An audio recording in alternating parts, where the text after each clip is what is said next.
My forever home. Susie's journey to her forever home.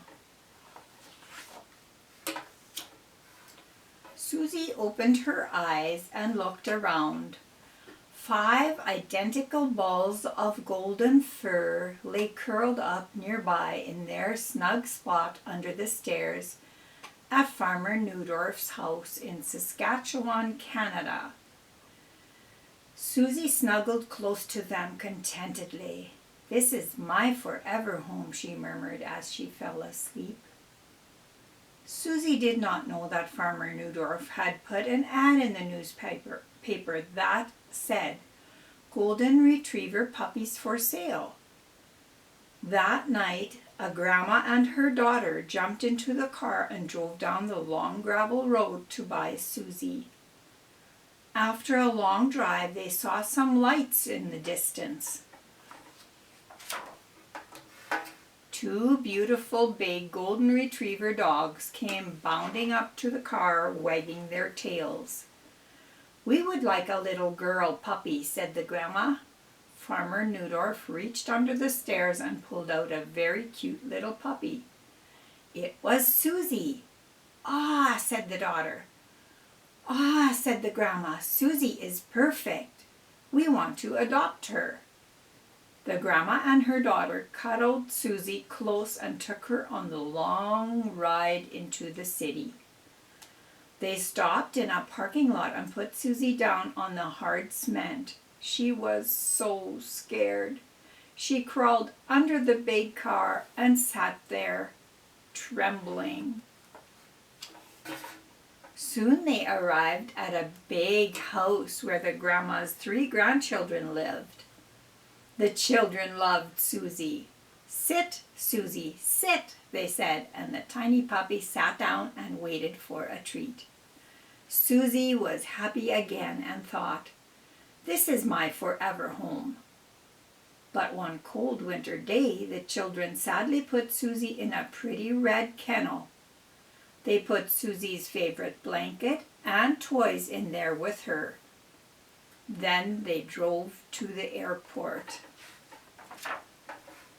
Susie was put into a big airplane and went high into the sky. She was very lonely and frightened and whined, but no one paid any attention to her. "Will I ever find my forever home?" she wondered sadly as she put her head on her paws and fell asleep. Far away in Cambodia, a mother had a baby. "I will name this beautiful baby Nai," she decided. Nai snuggled up to her mother. She felt safe and cozy and thought this would be her forever home. But Nai's mother was very poor and sick with a terrible disease called AIDS. She and Nai lived in a tiny house.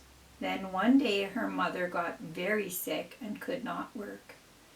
It was not long before they had to leave the little house where they lived because they could not pay the rent.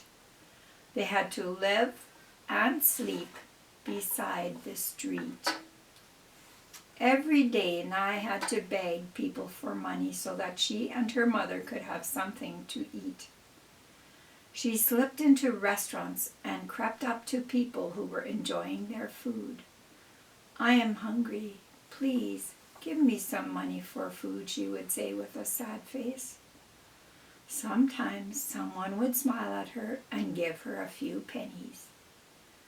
Nai watched other children. She wished she could be like them and wear a bright white blouse and pretty blue skirt and go to school. She wished she could eat the good food. She wished she had a bike. She wished she lived in a house. She walked sadly back to the place on the street where her sick mother lay. "Is this my forever home?" she wondered as she fell asleep beside her mother under their mosquito net.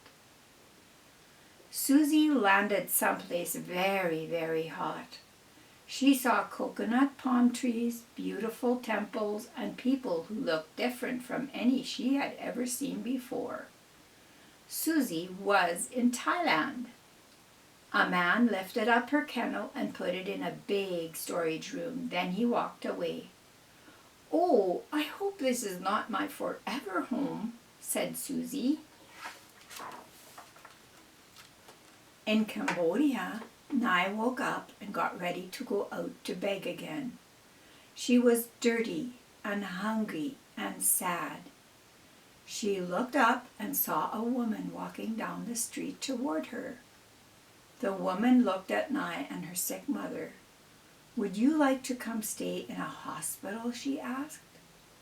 Nai was so glad to go with the woman to a place where her mother could be cared for.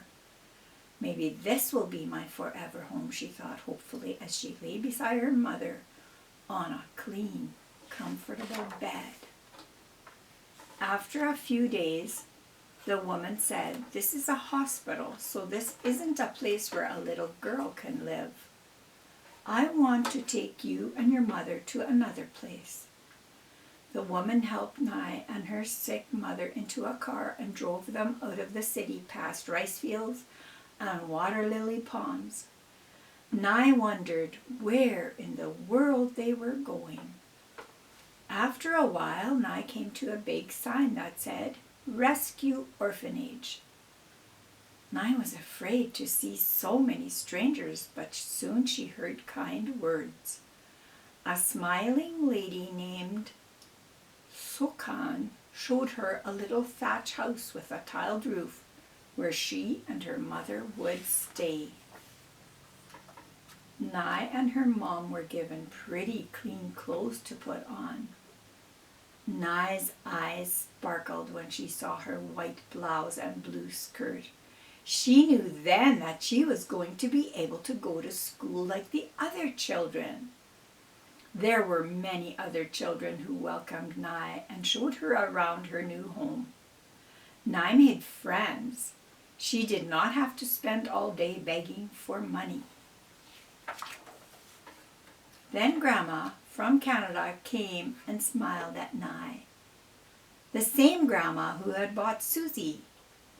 Susie was put on another plane and ended up in another storage room. "This is no fun," said Susie. "Will I ever get to my forever home?" Then someone said, "Hello, Susie." It was Grandma. Susie was so excited. She wagged her tail and licked Grandma's fingers. Grandma took Susie from the kennel. The Grandma took Susie in her car and drove to a sign that said, "Rescue Orphanage." Susie jumped out of the car and looked around her. Kids, lots of kids. They reminded Susie of the children who had been so kind to her in Canada. She dashed off to join them. Susie ran after one little girl. Then the little girl knelt down and put her arms around Susie's neck. "Hello, Susie," whispered Nai. "Welcome to Rescue Orphanage, Cambodia.